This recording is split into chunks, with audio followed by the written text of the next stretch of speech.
Welcome back to another episode of the Quest for Success podcast.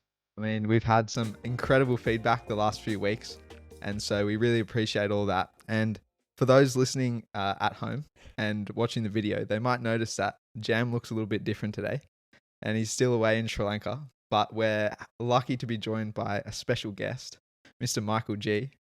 And for those who listened to episode 2, you would have heard me talk about Mike, because he's the friend that I went and stayed with on those weekends while I was over at Stanford. So it's a real pleasure to have you here, Mike. I'm really looking forward to this conversation because I think it'll be a good one. Yeah, it was quite the intro. Thank you for having me. So, Mike, I know you've listened to a few of the episodes, but what we're trying to do here is understand different people's definition of success and try and understand what they think the secret ingredients are to building a successful life, a successful career. And so I want to start on that note. I want to ask you, what is your definition of success?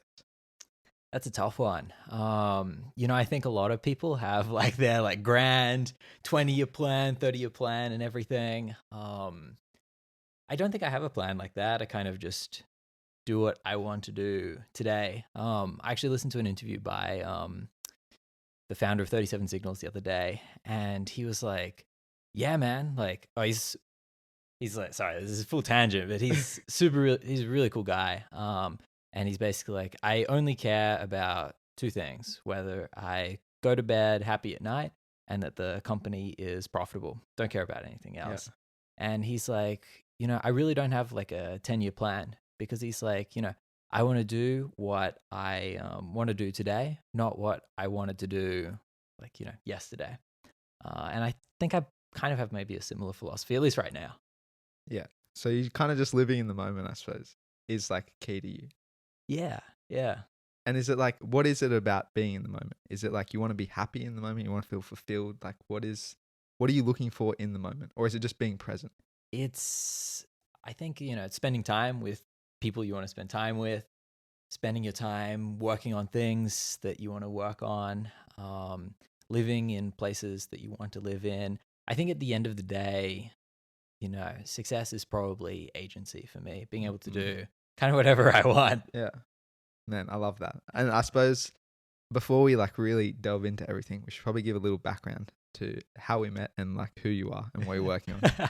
So we went to high school together, and we did a lot of things during high school, cadets, all sorts of things. And then after school, you left us for the States and you went over to Carnegie Mellon, and now you run your own little AI company.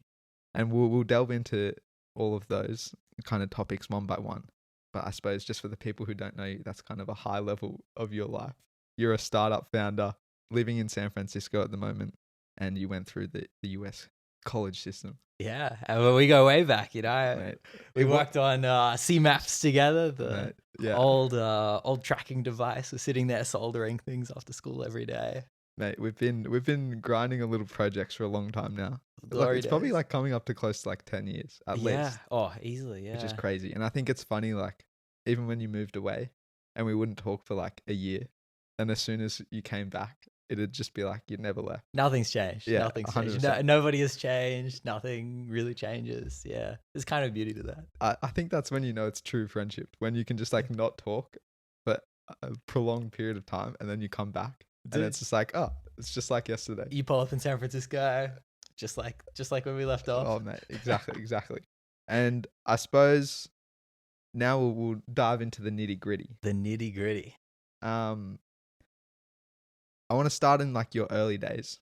And how do you think, you grew up here in Australia. How do you think your family, your parents, and growing up here kind of has influenced your journey?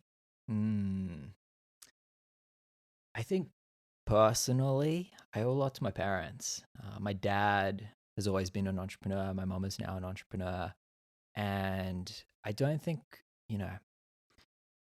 my dad would always come home and he's always talking about what happened during the day at work, right? And I think even from a young age, I always thought my dad was king. My dad was doing his own thing. He had his own office. He had his own staff. And, over time, he started his company the current company a little after having me. And so when I was growing up, I kind of grew up with the company. It started off in like a kind of like this weird garage space. Then we moved to like this weird industrial block, and now they're in like the Sydney CBD. And kind of watching him work for his success and be able to really provide for the family, I think, yeah, man, there's just something so magical about that. 100%. And I feel the same because it's like for me, my dad started his business like at a similar period as well. And it's when you grow up with that, it's like you're always surrounded by business, and it's like Dude. something in your brain is like wired differently, because then you see like a normal job, like the 9 to 5, and you look at it differently than most people, because yeah, you see the intense struggles that your parents go through setting up the business, but then at least for me, I've got to see the time freedom as well that now my dad gets now. So you see the intense struggle, but then also like the payoff, and it kind of weighs up a little bit differently to you. Absolutely. When they move from kind of like more of like a operator to more of an owner and they have like really complete time freedom, I think there's something nice about that. Although, my dad now, he goes back and every day he does a lot of like concierge work as well, just to kind of stay like really ingrained in the business. But I think you see both sides of it, right? Like, not every day was, sunshine and rainbows, right? I think through my mom, I also really saw the stability of, what, the job brings. And that, you can have great fulfillment in, through just working at a company, a 9 to 5 or whatever, right? Yeah. And actually, I noticed that recently as well. My dad had a high school reunion, and a lot of his friends didn't start companies, but they worked the course of 40, 50 years. They built great careers, they built great families, great lives, and they're incredibly fulfilled. Some had really great payouts at the end, some didn't, but just hearing about them, I think a great life.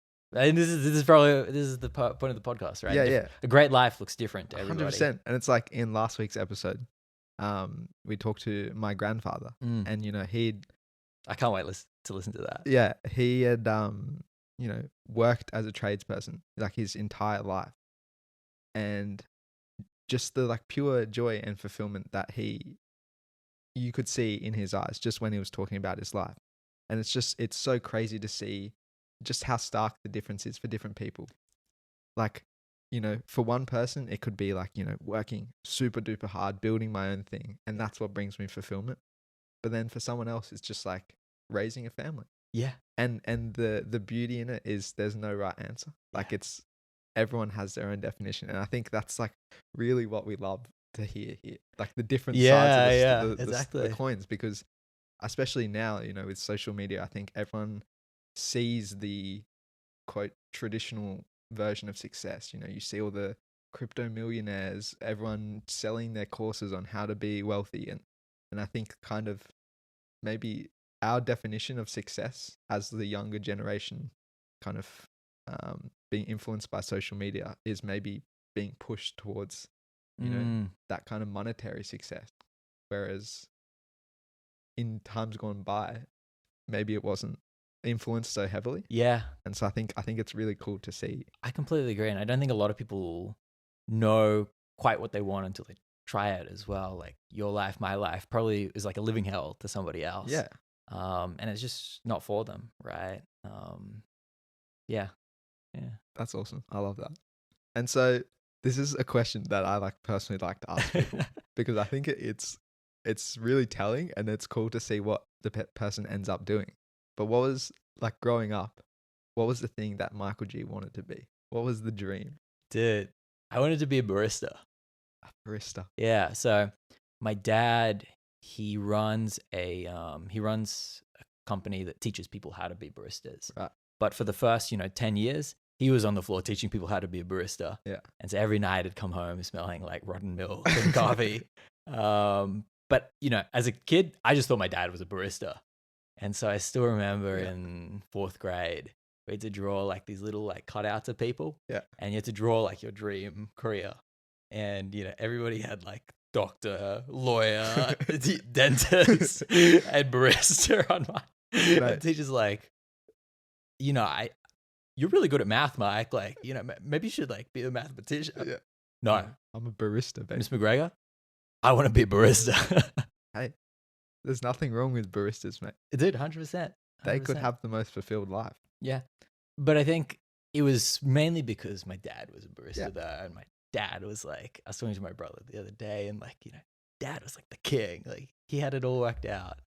Even if he didn't at times, it seemed like he did for us. I think that's so telling, right? Like when you talk to people and they talk about their parents in such admiration, and I think you see it play out. Like you always want to be like that admirable person in your life, and you try and replicate a lot of the things, especially when you're young and really malleable, right? So I think that's really cool. And honestly, I reckon a lot of those people who probably had, doctor, lawyer, whatever, who knows? Maybe they didn't even end up going down those paths because, we changed so much. Yeah. And maybe they wouldn't be as fulfilled and successful doing a career that was just traditional. Maybe they tried it and didn't like it. My mom as well. I owe a lot of credit to my mom. My mom had lots of different careers. She trained as like a classical pianist. She did a master's degree in classical piano. Then she decided, well, actually, I don't think I enjoy this anymore. And so she went right back down to the bottom and retrained as a lawyer. So she became a corporate lawyer. She did technology law for many years. And then she realized, oh, well, actually, I don't really enjoy this. And then she started working as like a school teacher, pianist. Now she runs her own company. Like, I think a lot of people get caught up, particularly at our age, just around, like, I don't know if this is the thing that I want to be doing for, the next 20 years. But I think a lot of people get caught up in that instead of just, giving it a go. And yeah. And sometimes it's like the decision paralysis can be worse than actually just going and trying something, realizing it's not for you, and then moving on. And like for me, personally, I've experienced that. I went and studied engineering, did engineering, and now I'm like, maybe that's not for me. Yeah. But, I don't look back on that experience negatively. I learned so much, met so many great people. Exactly. And so it's like our story is kind of written on purpose, and everything that we do along the way, we learn something, we get a new experience, which we add to our playbook, and it'll come out later down the line. Yeah. I think it's Steve Jobs' has a quote, like, the story is written looking back, not looking forward. Yeah. Connecting the dots, looking back. I love that quote. Zing. So good. And so now I want to move on to high school, because that's, where we met. Yeah. And I think we met because we both did a lot of co-curricular activities. Yeah. Pipe band, cadets. We did a CMAPS, as you said, a little like tech project outside of school.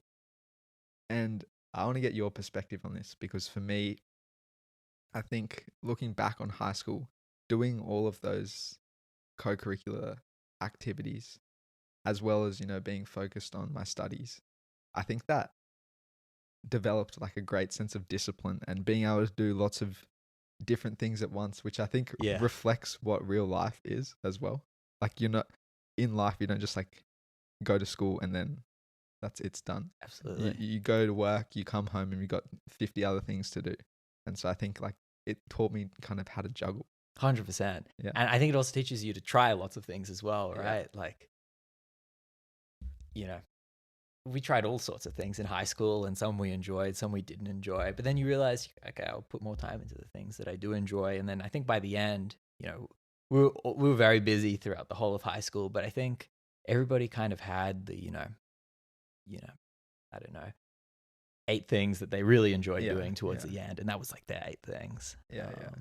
Yeah. But I think you only get that through trying, which I'm really grateful. The school made us do like different sports, which, I didn't want to do at the start. They made us go camping, which I didn't want to do at the start. But actually, I did them all the way through. I really enjoyed it. Yeah. And I think it's again, it's something you only reflect on looking backwards. Yeah. You're like, wow, when you talk to other people and you hear their school experience and you go, wow, we are so lucky because we got exposed to so many opportunities all at once. And I think that really, really made it. Unbelievable. And to do all those activities with, friends as well. I made memories. We've made memories that, we'll carry with us for the rest of Yeah. our lives. 100%. And I feel like, doing them like while we were studying as well, it gave us like respite. Maybe it's different for you, but when I would go to school early, just to go to pipe band before we started the day, it was like, I got a little bit of musical release before I go and work for the entire day. And then after school, we might have like cadets or something, and it's like, oh sweet, I get to be outside with all my Yeah. friends. And so it was kind of like a bit of It was work play, balance. yeah. Yeah. And so I think I enjoyed that a lot. It's really nice. It got us up in the morning as well. I look back now, I get up a little bit later, but I look back in high school, dude, like we were in bed early. You're still like this, but we're in bed early, up early in the morning. Now, I'm up late. No, but I think that's good. It like sets a kind of discipline. Yeah, from a very young age, yeah. Which is good. And I remember I can't remember what year it was, but I remember there was a period there where you ditched all of us and you went over and did a short little course over at Harvard. And I remember everyone being so hyped about it because it's like, oh my God, Mike's going to Harvard. This is crazy. Can you talk a little bit about what you went over and did? Because I still don't really know. Before people think I actually went to Harvard. Well, I was just like a very short couple-week course at Harvard. Yeah, but like in what year was it? It was grade 9 or 10, I think. But in year 9, just the fact that you were going to Harvard was like the talk of the town. That was a really great opportunity, actually. I was at that time looking at studying in the US. And unlike Australia, where if you just perform well in your exams, you get into your course, in the US, it's a holistic application. And so you have to show them you're really good at co-curriculars, you're really good at this, you do lots of things, right? And part of that application was, it would look really good if you went to a summer school. And that's actually the reason why I started looking into these summer schools. Yeah, right. But I think it really changed my view on my relationship with work, I think. When I went over there, it was, you spent, I can't remember how many weeks it was, but I think it was like maybe a bit over a month, just spending time with other people that really love their work. They love what they do. It's not, taboo to talk about it in like your spare time or anything, right? We just love doing it. And so I took a data science course there with, I think he's gone off and started his own company now, but a Professor Sean Patel. And he really, I think the interesting thing about the US is I think actually my experience is just in the US, but I imagine professors here are like this as well. But people are just very passionate about what they do. Yeah. And so this professor, he was showing us videos of all of these experiments that he was doing. And so he worked on brain-computer interfaces. And I remember him showing us this video of literally mind control on a monkey. And that's when crazy. Elon Musk was starting Neuralink, he flew out this professor to go talk to him.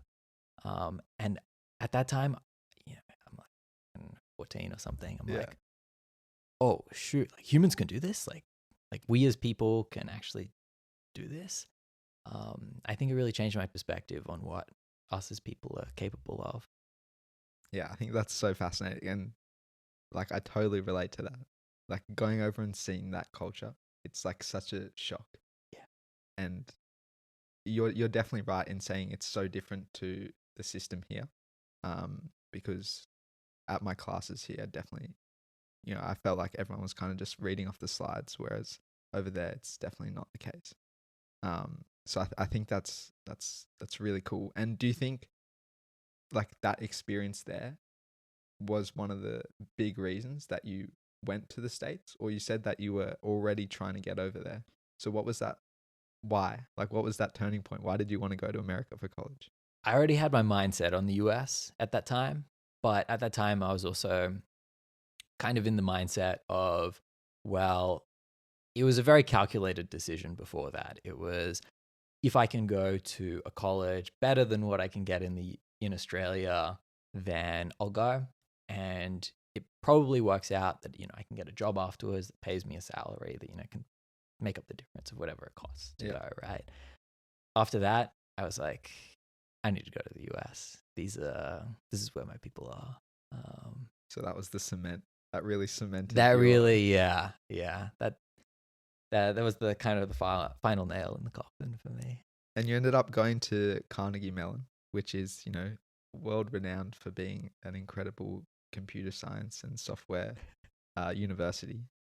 And you study, like, what did you study? What's your actual degree? I did a Bachelor of Science in Artificial Intelligence, Bachelor of Science in Computer Science, and then I did a concentration in Computational Biology.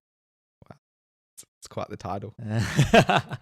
And how did you find that transition from living here at home and then being in a totally different place, so far away from home, it's unimaginable, and in a honestly quite a different culture as well. Very different culture. Because like even for me, the 2 months over there was like a rude shock.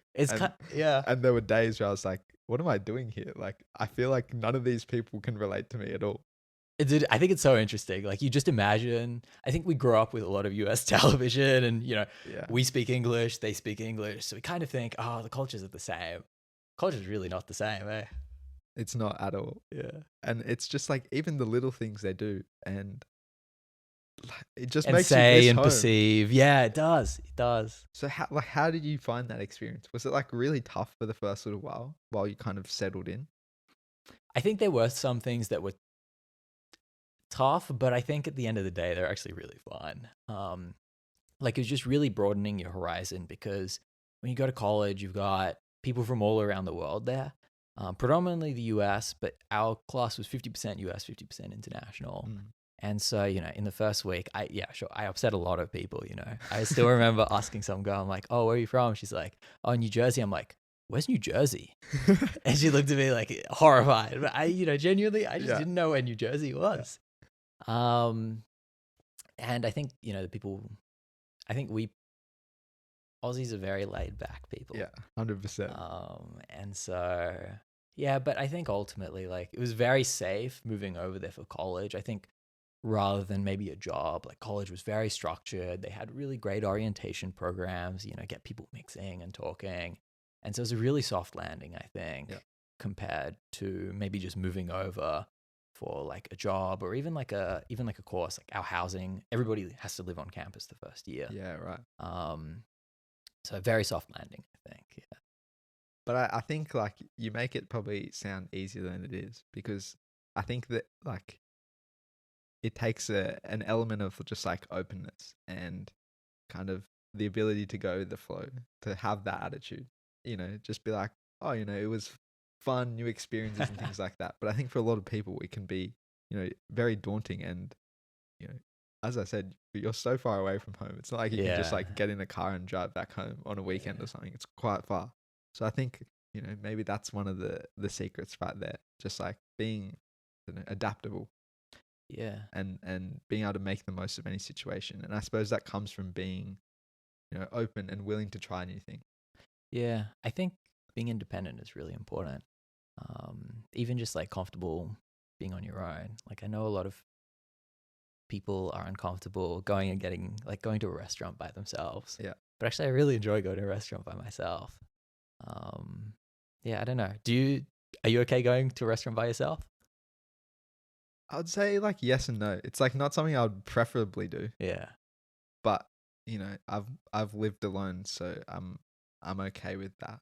And it's something I wanted to ask you later, but now that we're talking about it, like, do you prefer that?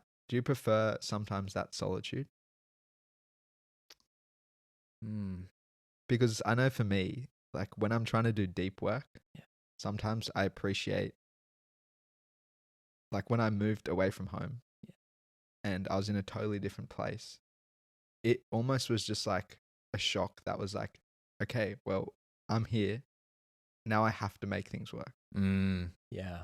And, I wasn't even that far away from home, but just being in that independent situation almost put me in, it triggered something in my mindset that was like, okay, it's not like you can just go and talk to mum or dad about this. Mm. Like, you're on your own now, but like you've got to figure this out. Yeah. And so it kind of kicks in a little part of drive and motivation where it helps you work a lot harder, I reckon. Dude, yeah, I think so. I think it's very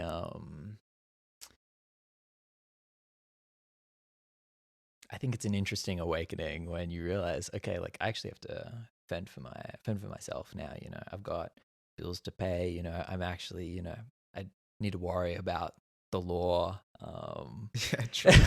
Not in the sense of like, say, like right now I am in the US and I've got a visa there, and so, you know, I've got lawyers that help me with the visa. It's not something where, you know, like just gets taken care of by, say, like the university anymore. No, I think that's but I think it's a balance, right? Because for me, there's like periods where I want solitude to do work, but then it gets incredibly lonely after a period of time when you're in that zone. Absolutely. And so I think there is a fine line. Do you agree? I think I would agree. Yeah. I think it goes back to agency. Like if I want to be with other people, I want to have a space or have the ability to go and be with other people. But if I don't, then I want to be able to withdraw myself from that. Yeah. I totally agree with that. Just like that option to choose. Yeah. But then that can be a tough thing to do as well, because then the people around you sometimes feel like you only want to be around them when you want to. And it's kind of like a one-way thing. Have you experienced that? You know, I think this is interesting. Like I live in San Francisco now, and I feel like people just kind of get that, if that makes sense. Like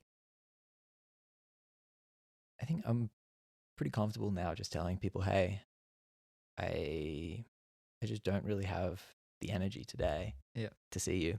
And it's not about you, it's about me. And I think maybe that comes down to a communication thing as well. So maybe that's like another a core thing there is just being so transparent in your communication that, you know, as long as other people are in the loop, then it's really your decision at the end of the day. Yeah, at the end of the day, it's like a relationship, right? Like different relationships work for different people, I guess. Yeah. And so you mentioned that your one of your majors is in artificial intelligence. And it's the big hype word right now. The hype word. But when you started it, it was kind of before the hype. So what made you go down that path? Because it's not like you were just following a trend and, you know, jumping on the bandwagon, because you were pre-bandwagon. So was there something that you saw in that field that made you particularly interested? What was the journey there? You know, it's quite interesting. At the beginning of my degree, I had to convince people why I was doing the AI degree. I'd be like, it's basically computer science, you know, it's computer science with extra steps. And, you know, I also did the computer science degree just because some of the classes there were interesting. But I think having that as well, it made it a lot easier to explain to people like, well, I'm also doing computer science. Like, you know, I'm not all in on this weird AI stuff. But in high school, I don't know if you ever saw me playing it. There was this game called Pokefarm, and it was this like browser game Pokemon. And I'd play that, and I'd play another browser game, Adventure Quest Worlds. And the truth is revealed. The truth is revealed, and basically there was a lot of monotonous activity that you had to do in these games, like searching for certain things, doing things over and over again.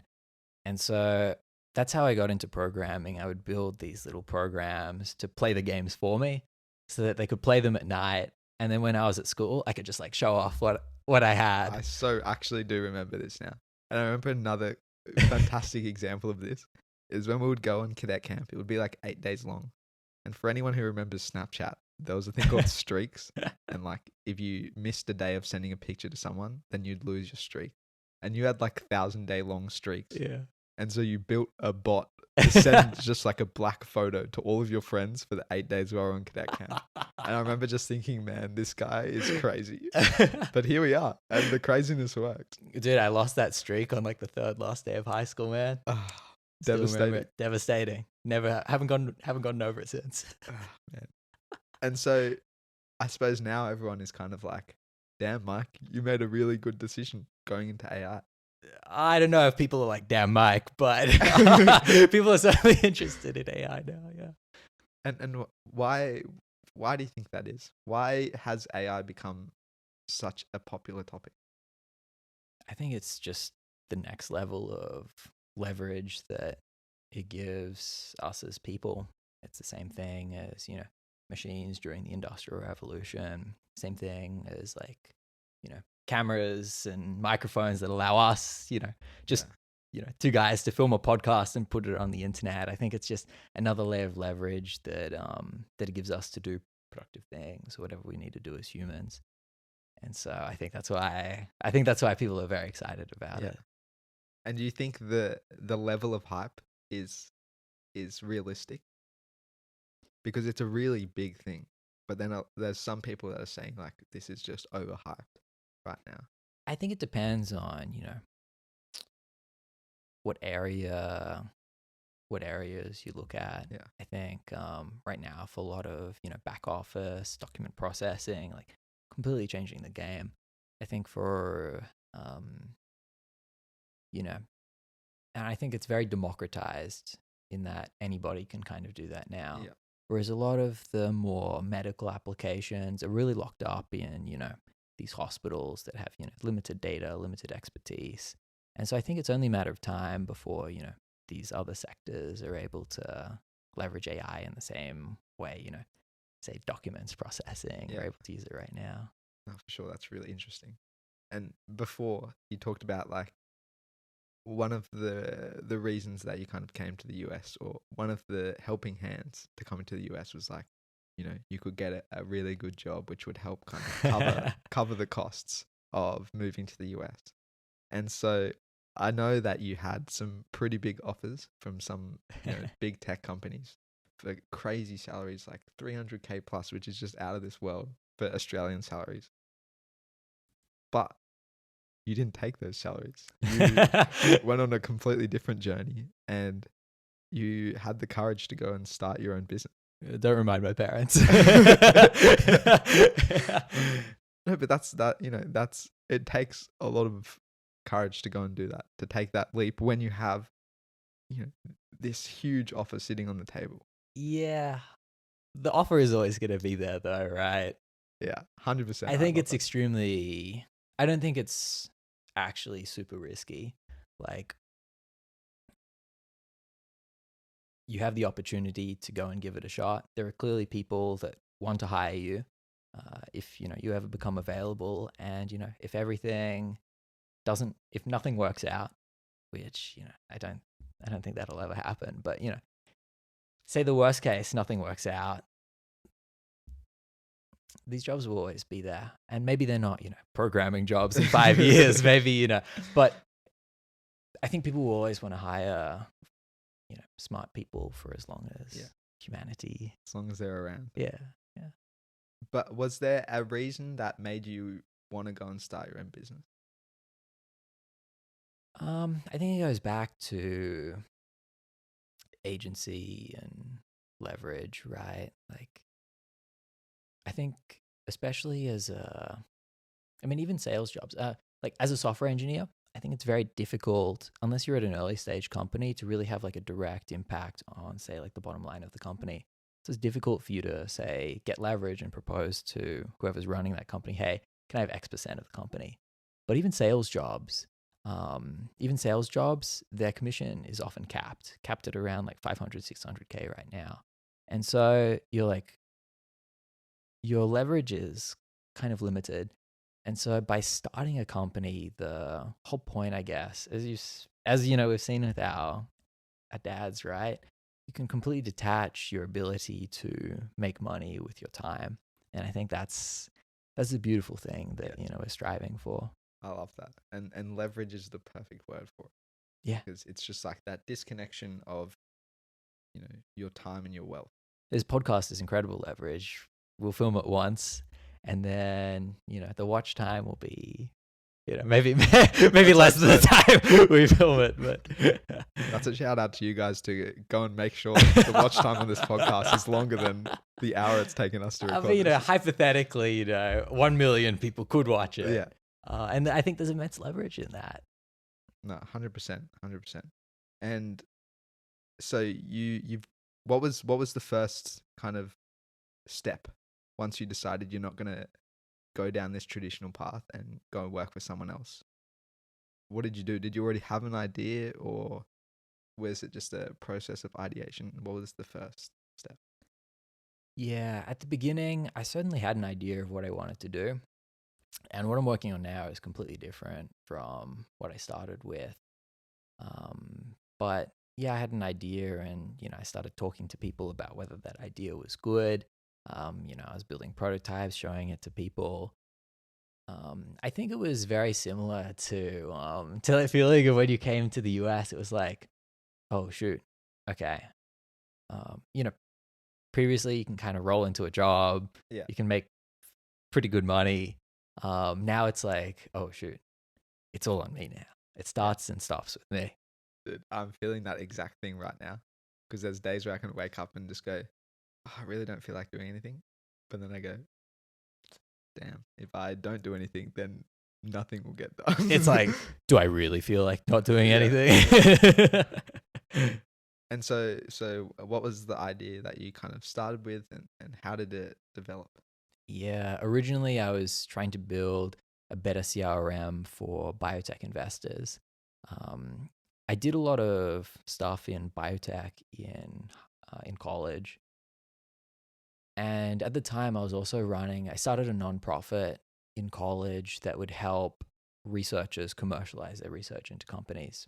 And so I talked to a lot of biotech investors.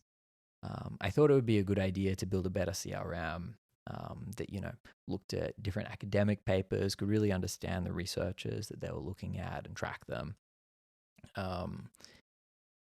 Turns out to be a very small market. There really aren't that many biotech investors out there. I really, and I think, it seems so obvious in hindsight, but I think, I really tumbled for even the first 6 months, 12 months. I'm still tumbling now. Learning things, just, kind of trial by fire. I think what's really interesting and something that I've been trying to work on is it's very easy to, say, read all of Paul Graham's essays on startups and think, oh yeah, do things that don't scale. Yeah. I'm a startup expert. I've read all of Paul Graham's essays, but I think these essays read so differently. And it's not just the essays, but all of this, I guess, advice on how to run and build a company. It reads so differently, I think, as you go on through the process. I don't know if you notice this too, but I'll reread something. I'm like, oh, that's shoot. what he meant. It just, or it's like a nugget that you just need at that very moment. And it makes so much more sense when it's very applicable to what you're doing. Like, kind of in hindsight, I look back and I think, I'd work on tons of projects and stuff, right? But, I would work on projects completely separate to reading about startups and company building, when in fact, I think what's way more valuable is if, we take what we read and actually try apply it to something. Like now when I read, I can't really apply it to anything in one ear out the next. Yeah. And I think the same goes for so much advice. And I have this kind of idea that advice is kind of, I don't want to say meaningless, but it can only go so far. Yeah. And I think it really takes experience before that advice really means anything. There's been so many times, even just, advice from my parents, where I've been like, oh no, they don't know what they're talking about, and it doesn't apply to me. And then later down the line, something will happen and I'll go, oh, that's what they were talking about. And I think that's so true. Like you need to have a little bit of experience before, because the people giving you advice are coming from a perspective of experience. Yeah. And so they're telling you from their perspective, but they have experience. And so you need to have like this foundational level of experience for that advice to kind of apply to you. And so I totally agree Absolutely. with that. I text my dad quite a bit sometimes. I'm like, yeah, you know that thing that you told me to do?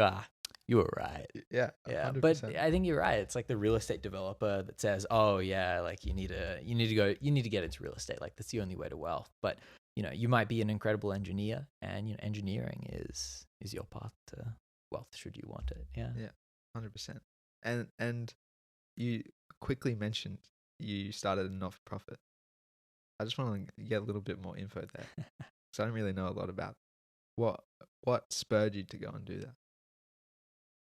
So there was a pivotal moment in college for me. It was in my third year during the summer. And this was when so through college, I just tried to try lots of different things. In the first year, I was doing a lot of like quantitative trading. Like the second year, I was doing a ton of robotics. In the third year, it was like my biotech year. I was like, I'm going to go really as far deep on biotech as I can. And so I lined up this internship with like a biotech company doing some AI stuff for them. And so I was in San Francisco for 1 month and then in Boston for 2 months. In Boston, I was living in basically like a biotech hacker house. It was 8 people just really interested in biotech. And they are some of my closest friends now. So cool.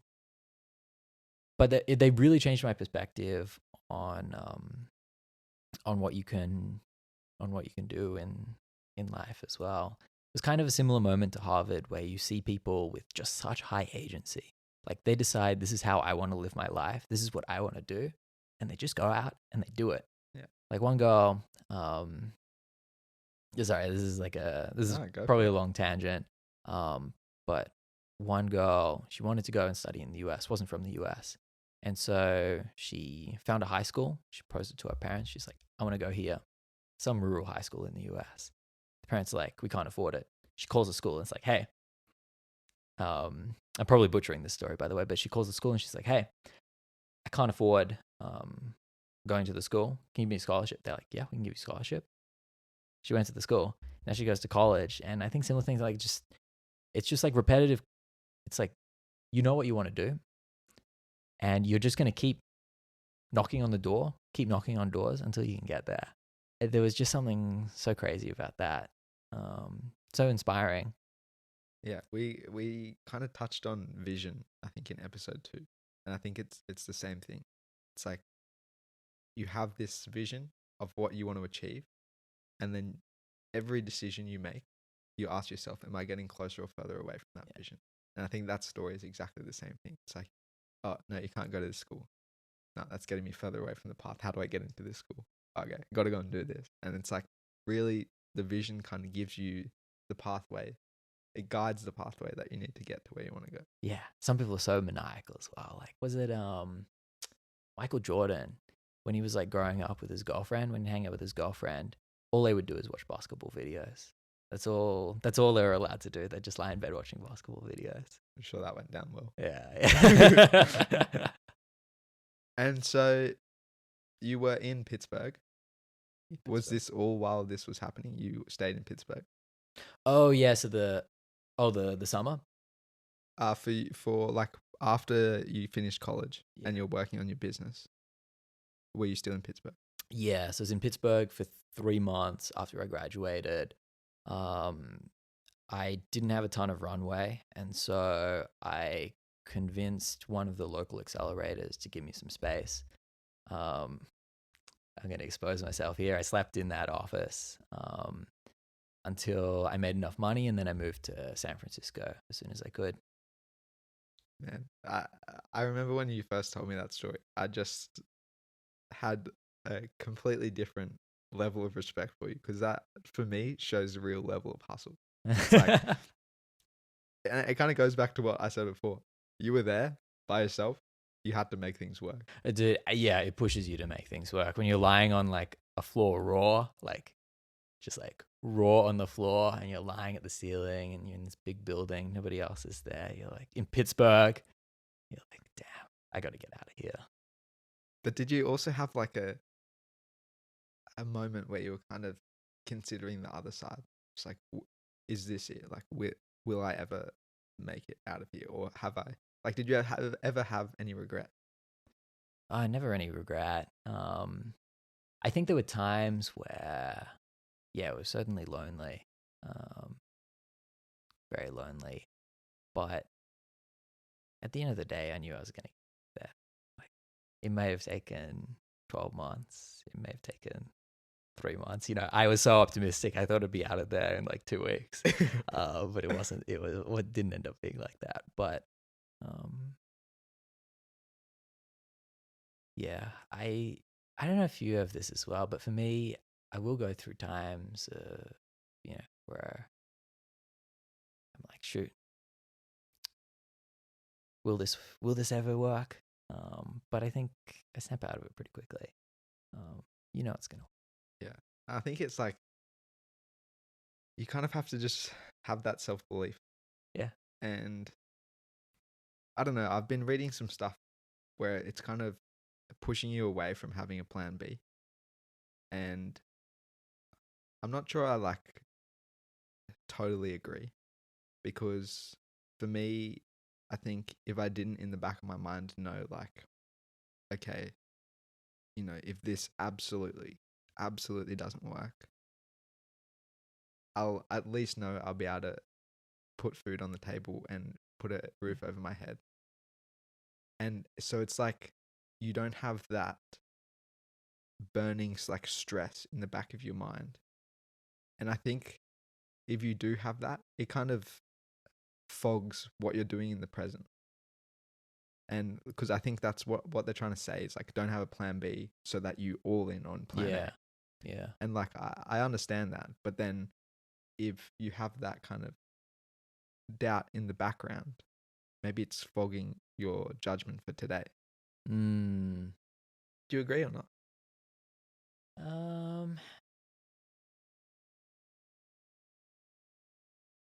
Because like for you, like worst case, it didn't work. You could always come back here, and live with your parents. Or worst case, you could go and take that really well-paying job. Or did that not even cross your mind when you were going through those kind of tough days? Oh, I don't think I ever thought of like a plan B. It was really like, I think when I get into times like that, it's very much, okay, if things aren't going well right now, I'm clearly doing something wrong. And so I can't keep doing these same things. Otherwise, I'm going to get the same outcome. Yeah. And it's bad. Yeah. And so, maybe it'll happen once a month, once a week even, where I just have to sit down, think, okay, why aren't things working right now?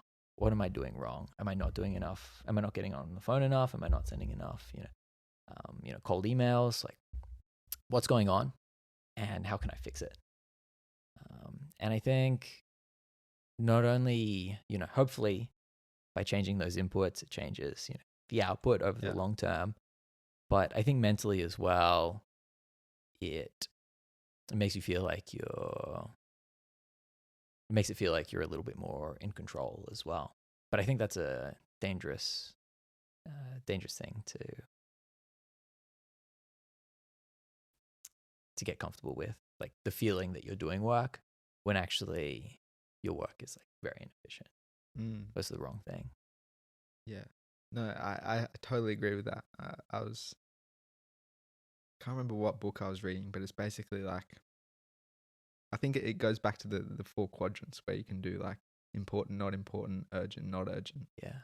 And you can be doing the not important, not urgent tasks and feel like you're ticking things off your to-do list. Yeah. I'm doing great. Like, look at me go. But you're just really ignoring all of the actual things that you should be doing. And so there's like a big contrast there. Yeah, it's like the person who's like, oh my gosh, like I'm so busy. I just have like back-to-back meetings. And it feels good for them because the art of strategy, I think it's called the book, The Art of Strategy works like this, talks about this, but it feels good because it's like, you feel like, oh, I'm an important person. Lots of people want to talk to me. When in actual fact, like, do you want to be in back-to-back meetings all day? The meetings could have just been like solved over an email. Yeah. And I think that's something in like, I've noticed in big corporations is there's just a lot of meetings that get not much achieved. And it's kind of just like ticking the box. oh yeah, we came to work, we had these like important meetings. But it's like, as you said, it's something that could be summarized in one email and save, hundreds of hours of just like total employee time in these meetings. I think I totally agree with that. Just doing things for the sake of doing things is definitely not the right way to go about. And so you've moved to San Francisco. What made you go to San Francisco from Pittsburgh?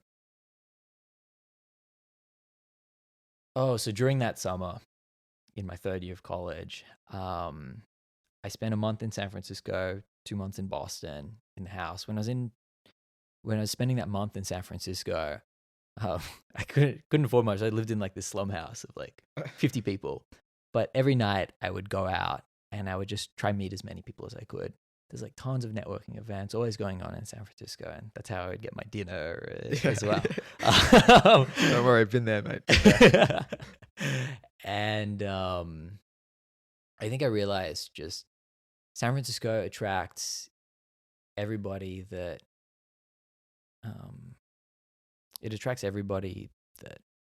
wants to kind of make something of themselves, particularly in industries that I'm interested in, like software and AI. And so just being around people, weird people that are kind of similar to you, was just really, really attractive to me. It comes back to how you want to spend your time and the places you want to be. I think there may come a day where San Francisco isn't the right place for me, but right now I love hanging out with my friends, debating stupid stuff in tech.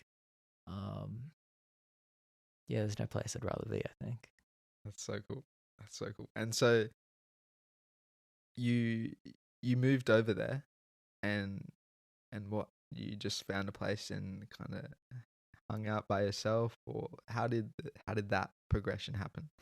Yeah, so throughout towards the end of college, when I knew I was going to go off and do my own thing, every probably 2-3 weeks I'd go out to San Francisco. Wow. And I'd just like stay there. I'd crash on a friend's couch for a week. Thank you to all my friends who looked after me throughout that long period. But through that, it was again a very soft landing. Like I had everything prepared. A nice place came up, just kind of at the time as making enough to move out. And so it all just happened pretty quickly. That's so cool. And now you're in, what do you call founders? What? It's like a bit of an accelerator, a bit of a...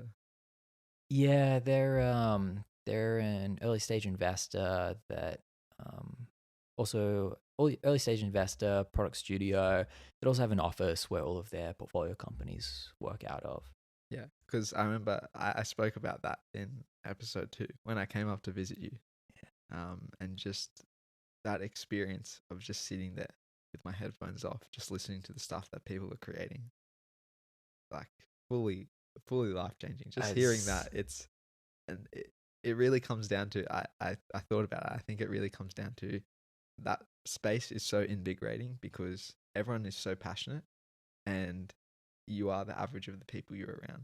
And so like working in a place like that, you just feed off each other's energy, and it just gets better and better. It's magical. And I think also feed off each other's learnings as well. Like, there are a lot of guys that are, 1, 2, 3, 4, 5 steps ahead of me. And so when, say, I was trying to negotiate like first like enterprise contract, right? Yeah. I turned to, two of my buddies who had done it before, and I was like, how did you guys do it? How much did you guys charge? What did the negotiations look like? What happens when I have to go through like procurement? What does that mean? Having those learnings that you can just talk to and get immediately is just second to none. And hearing the problems as these companies have them as well, how they hire, good hires, hires that were mistakes. I think over time, the knowledge compounds, even if it's kind of peripheral, you just kind of hear it. You don't really process it at the time, but when the time comes, kind of hear it in the back of your head. You're like, something clicks. Yeah, so-and-so hired a person like this and it didn't really end well. Yeah. And I think also like hearing those situations early, you can like think about it from your business perspective. So it's like, oh, this deal went south because of XYZ. It's like, oh, okay. So like if I was doing that deal, something like this could go wrong. Oh, okay. How do I counteract that? Yeah. Something that I wish I got to see growing up more was my dad actually at work. Like when if I ever went to his office, I'd go off and I'd be on my computer doing my stuff, right? Yeah. But I wish I got to see more of him. Like, did you get to watch your dad in his office, like in action? Bits and pieces, because like I was similar, except I would be going and packing boxes, and my dad would be taking calls or whatever. But like I suppose later on, yeah, I got to see a lot more of it, and sit in on meetings, and I, there's something so. It's very interesting watching someone who you know really well, whether it's a friend or a family member, and you have this picture of them, at home and how you see them outside of work. And then it's really interesting to go and watch them at work, because it's such a different side to the same person. Yeah. Like I've even had it, friends from school, and then going to see them at work, and you're like, whoa, you are so different at work. But it's like, it's also like, it also makes you really proud as well, because you're like, wow, you are an expert in what you're doing. Because it's like, oh, I have no idea what's going on here. You are number one, But yeah. you, like, the way you hold yourself, and like, I think that's really special. And so, yeah, 100%. I got to see my dad do some of his actual work, and yeah, seeing that definitely makes you go. It makes you appreciate, all of the work that he's done leading up as well. And I think it's a very cool experience to do. Is there anything in particular that you feel like you got from watching your dad actually do work? Because sometimes I think like, I would just see my dad at the end of the day when, he's been standing for like 6 hours teaching a class, but before that he's worked like a 12-hour day, doing all of the administration, advertising, marketing, sales, whatever. But I still do wish I got to see him actually doing it. I suppose like one thing that I can think of off the top of my head, it's like reoccurring. It's like he is a father figure, but then you see him at work and he's still like a leadership figure. Yeah. And so seeing, that confidence of bringing together a team, and the way he delivers, his message and what he's trying to get people to do, and how he motivates people.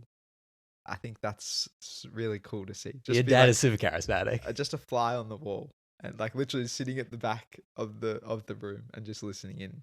I think it's really cool to see, because you see the warehouse getting bigger and bigger, but you don't really know like, oh, but what's like made this happen? Yeah. And then you kind of like hear the deals that like as they're being done, and you're like, whoa, like it doesn't even make sense to me. Yeah. Yet. Like I'm still like, well, I just want to get my first customer, let alone like doing these huge deals. And so I think that's really cool. Dude, fully agree. Your dad's super charismatic. When I went to go visit him at Harvard, he's like, let me introduce you to my friend. Yeah. Yo, so and so. He like pulls them all over. He's talking me off. So yeah. Mate, your Jam's favorite son. I like to bring it up. No, so yeah. So I suppose you moved over to San Francisco to get that kind of atmosphere. And I fully agree. Like, I think I had a similar kind of experience while I was over there. But I suppose it's kind of similar to being in Pittsburgh. How do you kind of balance your relationships, like your with your family, being so far away and being so focused on your work? How do you find time to still interact with them and connect with them? Because for me especially, it's like something I've thought about as well.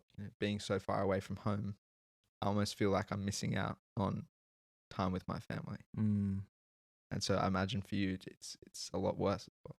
Yeah, absolutely. Yeah, I think watching your parents get old is tough. So yeah, I in college, I only really came back once a year if I was lucky, generally once every 2 years. But now that I have a lot more control over my time, to some extent, I kind of can work from anywhere. I come back as much as I can. I'm back in Sydney right now. It's my grandfather's 80th birthday, so coming back for the coming back, finding reasons to come back for like Yeah. the important milestones, Yeah. and I think you know I think making kind of everything work. Like, I could go into the city and work, but actually, I'd rather, I'm still working, but I'm working in the same room as my Yeah. mom or working in the same room as my dad. And, we'll like have, like water cooler kind of Yeah. conversations, but yeah, I feel like it definitely is, definitely a challenge and definitely something like I think about a lot. Like there's that Wait But Why article on how much time you have. And I think about that a lot. Like, how many more times, say I live in the US, how many more times will I actually come back and see my parents? It's once every year. Then if I'm lucky, maybe it's like 50 times. And that's not many. Yeah. And it's such a compromise, right? Because I think it would be so easy at, this point in your life where you're very focused and working on something, working towards something, to kind of neglect that. Mm. But then when you have made it, Mm. you can't get that time back. Yeah.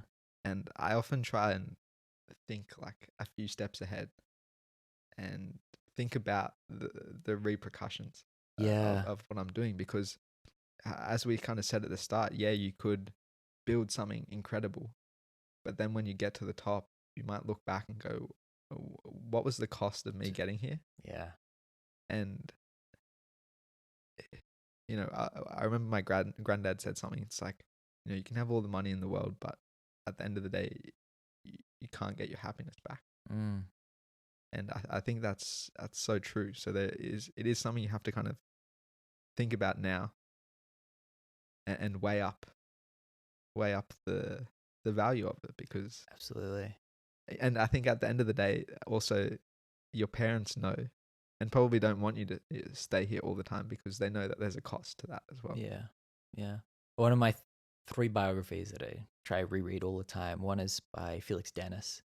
And he was like this super rich kind of playboy guy, larger than life personality. But at the end of the book, he writes it himself. It's very conversational. Yeah.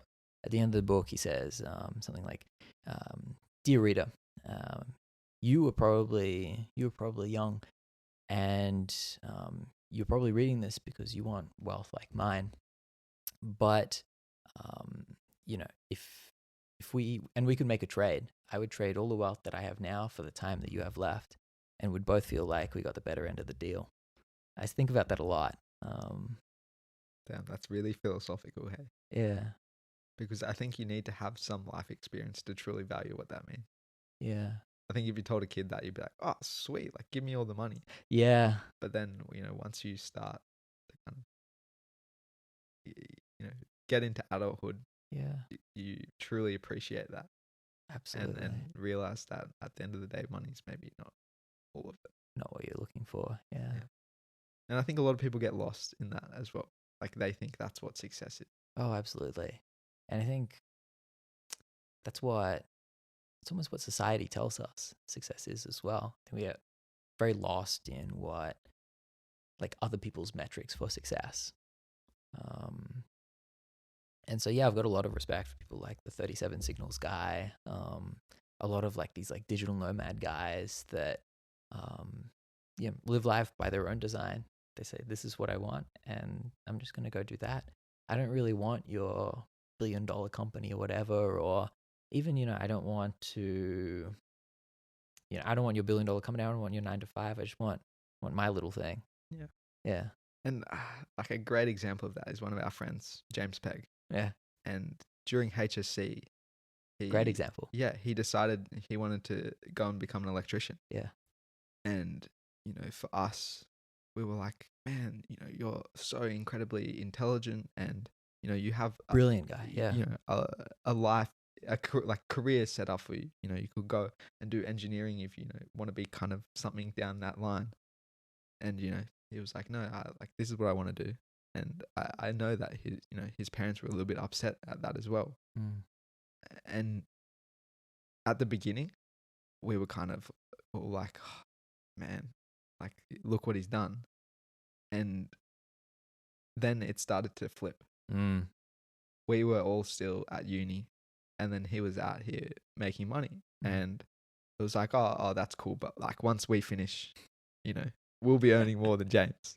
And now it's like he's gone off on his own, and he's started his own electrical business, and you know, he's gone off on his own and done what's fulfilled him, and now he's at a point where, you know, he can work for a few weeks, like, and he works incredibly hard. I'm not trying to say he doesn't work hard. He works very hard. I know that. But then he'll go on a trip somewhere. Yeah. And you know, he can repeat that because that's what he values right now. And he has that freedom. Yeah. And I reminisce on that sometimes, you know, because I'm incredibly proud of what he's gone and achieved. And I envy him sometimes because he's built a lifestyle that is so perfect for him. Yeah. It's exactly what makes him happy. Like, yeah. You know, it's the, you know, he loves to travel, loves to surf, and he gets to go and do those things now. And he makes enough that he'll be able to continue that.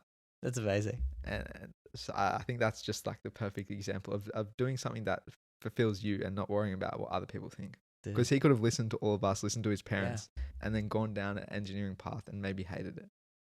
So I think it made it work for him. Yeah. Shout out James Pegg. Yeah, I miss you, Pegg. And so now you're working on a few different things, but what's the main business you're working on? Yeah, I spend most of my time now on Vetro, which aggregates up nearly every job that gets posted on the internet. And then we repackage that and then sell it to people that are interested in that data. So that's mostly hiring agencies, sales teams, and consulting agencies. Yep. And so there's just, every time a company posts a job, there's a lot of information that they're giving away. They're saying, hey, I need something done. And then they also tell you about the company. This is what the company does. These are the tools that we use. And so there's a range of different agencies that can get that job done as well. You know, hiring somebody isn't the only option. And there's a range of technologies, particularly in engineering and sales tools, that other companies have maybe a better solution for. And so that data is very interesting to them. I'm also very interested in repackaging that data up for the masses as well through, job boards or interesting products like that. But I really want to have a good offering before releasing anything. Yeah. But I do think a lot about George Eastman. He was like one of the first kind of people to really discover he's like one of the first like great American entrepreneurs to really capitalize upon like the mass market. Yeah. Like he was the founder of the Kodak camera. And so for the first 10 years, he's just manufacturing chemicals to, regular photographers. And in his biography, it says, it's not written by him. In his biography, it says, hey, he's panning for gold. But then when he invents the Kodak camera, he's actually able to access and provide something of value to the mass market. And it says then he hits the gold mine. Mm. Yeah, that's so interesting. And I know this company must be part of a larger vision for Mike G. What is that vision? When you sit down and think about it, what is the vision you have for your life? I mean, I think it all goes back to, agency, being able to do what I want to do. I think it's hard for me to know or decide what I want to do in 10 years now, right? Like my financial situation will probably be different. My family situation might be different. Location. But right now, a big goal of mine is to really just solve the money problem. I think they're really great problems that I'd like to work on. Some things that I dabbled on in college, but I think to begin. I think these very very cash flow positive businesses are quite good for getting kind of your initial wealth. Yeah. Yeah. Like So it's more just kind of following your path and finding out what it is you want to do, and that ability to chase things as they come up. yeah, like right now I think, I'm extremely happy. So I don't really have like happiness problems or anything. It's really having a bit more money would give me the agency to, or I think it would give me the agency to do more things, have a bit more flexibility over my time. If there are places that I want to travel to, then okay, I can. If there are people that I want to spend time with, okay, I can. I think solving that money problem first is probably pretty important. Like a lot of people that I admire first solved their money problem, then they went on to do like the big thing I that think it they were known unlocks for. Yeah, it unlocks that freedom, yeah. as you said. Like Benjamin Franklin, he was a printer before, he went on to found the United States of America and do electricity and stuff like that. Like Carnegie, he was like a massive investor before he went and did steel. I think all of these guys that I admire personally have really accumulated like a good amount of wealth, and then that gives them the flexibility to really do whatever they want after that. Yeah, and it's not to say they didn't enjoy being a printer. 100%, Yeah. 100%. And you've just mentioned a few people that you kind of idolize, and I also know that your dad is one of them. Are there any like other people that you kind of really look up to, or are there any mentors you've had along the way? Lots of people I look up to. Lots of people that have really given me a lift up, like a order of magnitude higher than where I was before. Whether it be knowledge and opportunity. So many that I could be here mentioning them all day. I think at the end of the day, though, like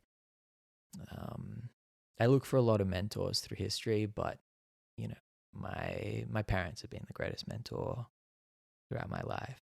I think there's like a really long tail of growing up and a lot of like learning that you take as a kid. Yeah. I think my dad and my mom have been there, kind of educating me and keeping me on a good path. Yeah. And they have given me the opportunity to kind of take this and run with it. Yeah. And I think my dad is probably the person who mentioned this, but like at the end of the day, external mentors that you might have are never always in it just for you. And your family and your parents are probably the only people in the world who are truly backing just you. They want to see success of just you for no other reason. Yeah. I think I've definitely got mentors and people that have helped me out just for the sake of helping me out. But yeah, I think there is something quite beautiful to your relationship with your parents. 100%. Yeah. And now I know you've done a lot of things that we've talked about. Do you have any regrets looking back? Regrets? I don't think I have any regrets. That's good. Do you feel like you have regrets?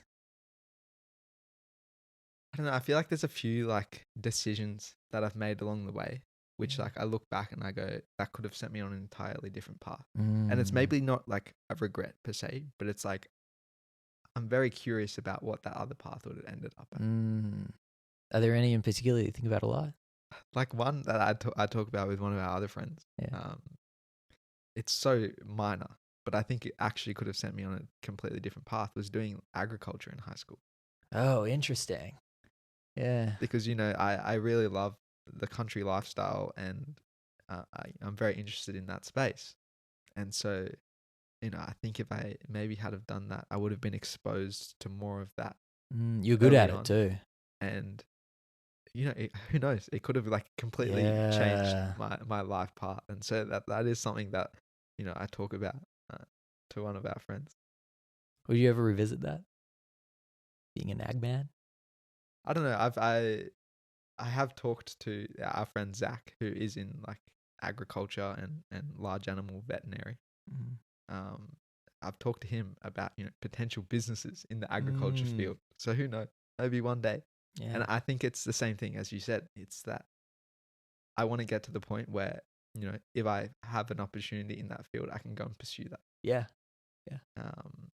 And I think that's the beautiful thing is like, business skills and starting a business are very transferable across industries. Absolutely. And so, yeah, I'm quite excited for the future because I'm dead set on LenderCon at the moment. Yeah. But I also know like if it doesn't work, there's plenty of opportunity out there. I have so many other ideas in the book that I could whip out. And so, yeah. Absolutely. The future is bright, Mike. The future is bright. I think I'm also very grateful that we were born at this time as well. I don't think we know what the future looks like. And probably the people in the agriculture revolution were like, wow, I'm so grateful to be born at this time. Yeah. But it is an exciting time. Like, I think unlike kind of the last, I think more and more, not like the last 50 years, but more and more, like individuals are gaining a lot more leverage through like tools. Yeah. And to the point where, anybody can really be a content creator now. There are a lot of people making their living out of it. And now there's like a niche show for like everything. Rather than before, you had to have like a whole film studio to create like a TV show. Accessibility has become a big thing. Yeah, it's really quite an incredible time to be alive, I think. And yeah, I think we're at the pointy end of a few different revolutions. AI, clean energy. Like I think there's so much happening right now, and even for me, issues also present great opportunity. Yeah. So like the climate crisis for me is also an immense source of opportunities. So I think we are at an exciting point. Very exciting time. Very exciting time. And on the flip side of regrets, is there one thing that you look back and go, that is something that I'm so proud of? Like any accomplishments or anything that's happened on your journey? A lot of things I'm grateful for. I realized actually in college how grateful I was that I have a really great relationship with my parents. I realized in college not a lot of people have that. Because I know how instrumental they've been in my life, shaping how I view the world. Being there, if I ever make a mistake and fail completely, I can always go back to them. Not a ton of people have that, I realized. That's something I'm really grateful for. It's funny you said that because I had the same revelation. As you explore more, experience more, you get to meet a lot more people. And I think opening up to those different experiences, it makes you appreciate the experience that you've had. Yeah. Because you get to see an entire walk of life. So many different walks of life. Oh, absolutely. From all over the world. Yeah. Incredible. So it is a very special realization for sure. I had the same. And so now, we're at the tail end of things. The tail end. Now we've discussed, your journey. I want to go back to the first question I asked you. And it was on your definition of success. And so now we've kind of talked about your story. Do you think you are successful now? I think so. I try to think a lot about, okay, if I died next week, would I be happy? And maybe that's not everybody's metric on what makes them successful or happy or whatever. But, the goalposts will keep moving. Yeah, 100%. They always do. And so I think personally, I quite enjoying, this enjoying the successes, living out the lows. But, of course, I want more. But yeah, I think I'd consider myself relatively to a personal, to a personal extent of like, am I fulfilled? Am I happy? Yeah, I am very happy and fulfilled. That's awesome. Yeah. Because, from the outside, I would say you're successful as well. And, I've said it to you before, but you're definitely someone that I look up to because, you've you're on the same journey as me, but you're a few steps ahead. And I think that's also helped our bond as well, because we're both in kind of the same boat. Yeah. Um, Same boat. but you touched on something there. If I die tomorrow, like, would I be happy? And there was a book I was reading. I can't remember what book it is off the top of my head, but it's like you should write your own eulogy now. Ooh. And so if you did have to write your eulogy, it doesn't have to be long. Yeah. But what is it that you'd want to be said? As a joke, I've like joked about what songs would play at my funeral, where my funeral might be, what song gets played as it get kind of lowered into the ground. Good to be prepared. Yeah, good to be prepared. My eulogy though. I think I'd have to come back to you on that. I think.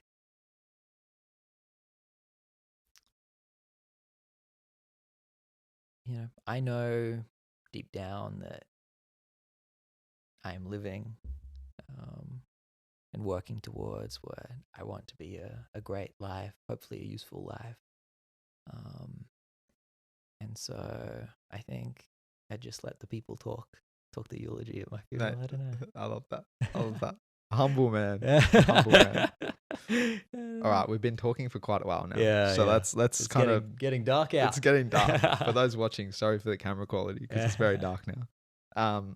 I kind of just wanted to recap some of the core factors to your success, which we've mentioned, and feel free to add any others. But I think being adaptable and just taking the punches as they come, and going with the flow. I think that's been a really crucial thing, and also just being open and transparent and having good, clear communication to really set the tone and the expectations that others have of you.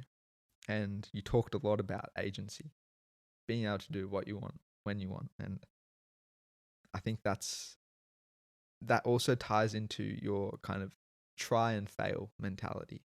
And you read any startup book, and fail fast is in there, right? And I think that's one of those things that when I mentioned, you can hear it, but it doesn't make sense until you actually do it. I think that is one of them, at least for me.